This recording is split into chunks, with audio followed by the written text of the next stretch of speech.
فبأي آلاء ربكما تكذبان.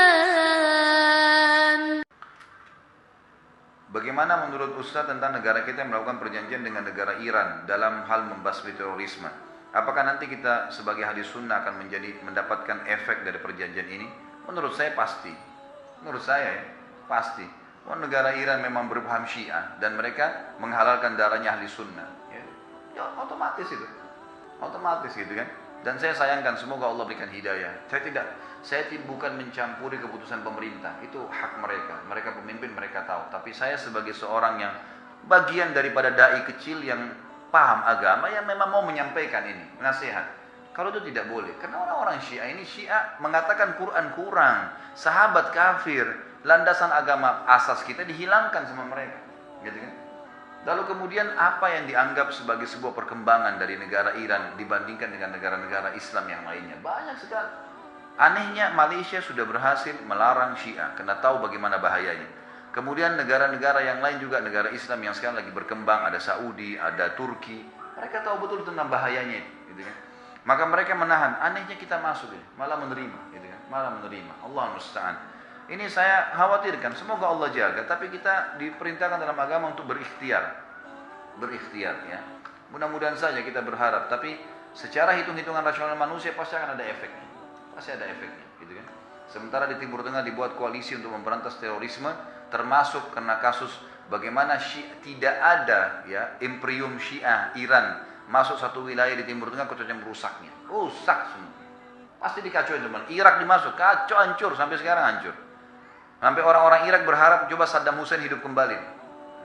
Mereka berharap dulu kembali udah hukumnya dulu. Karena susahnya mereka hidup. Bashar sekarang membantai sekian ratus ribu ya, warganya sendiri. Sampai boleh pasukannya memerkosa warganya sendiri. Ini dari mana akalnya nih, gitu kan? Hanya karena pemahaman Syiah bahwasanya ahli sunnah halal darahnya. Dari mana ini? Terus kemudian mau dikembangin, gitu kan? Banyak sekali, mereka lakukan banyak di negara Timur Tengah yang kemarin kebongkar di Bahrain, kebongkar di beberapa negara-negara, Qatar dan seterusnya. Bagaimana mereka menyembunyikan senjata di bawah tanah lah, inilah macam-macam. Memang ini pemahaman politik yang mengatasnamakan agama, kemudian sekaligus menyebarkan pemahaman yang ngawur sudah. Salah ini teman-teman sekalian, pemahaman Syiah ini salah, jangan diikutin, nggak boleh, gitu kan? Nggak boleh mencaci maki sahabat. Ya. Ini sebabnya kita pilih materi tentang sahabat supaya umat Muslim kembali kepada mereka. Ini generasi unggul awal yang menerima wahyu langsung dari Nabi SAW. Lalu kita mau kafirkan dengan beragam macam dalih, siapa anda dan siapa mereka, gitu kan? Sampai pada tingkat mereka sudah melaknat. Mereka kalau datang ke Madinah melaknat Abu Bakar sama Umar tuh di lewat kuburannya. Siapa kamu dan siapa ini mertua Nabi SAW? Gimana caranya gitu? Kamu lebih baik dari Nabi ya? Sampai berani-berani seakan-akan Nabi itu salah memilih mertua. Ya, ini ngawur ini. Bagaimana cara? Nabi salah memilih istri. Loh, ini Nabi Muhammad SAW kiai kita nih, guru kita terbesar. Bagaimana kita bisa menyalahkan perilaku beliau sementara beliau mengatakan saya dinikahkan dengan wanita ahli surga. Waktu ditanya siapa yang paling dicintai, beliau mengatakan Abu Bakar, lalu kemudian Umar. Kan disebutkan begitu.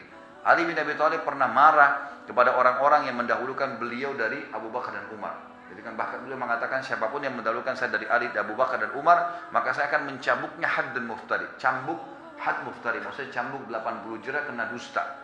Jadi ini jelas dalam riwayat-riwayat kita kok. Ya. Sayangnya memang ya, saya sih maklumin keadaan karena memang pihak pemerintahan kita mungkin belum sampai kepada pemahaman agama yang tepat, gitu kan. Sehingga akhirnya mudah orang-orang masuk. Allah musta'an. Semoga Allah lindungi kaum muslimin.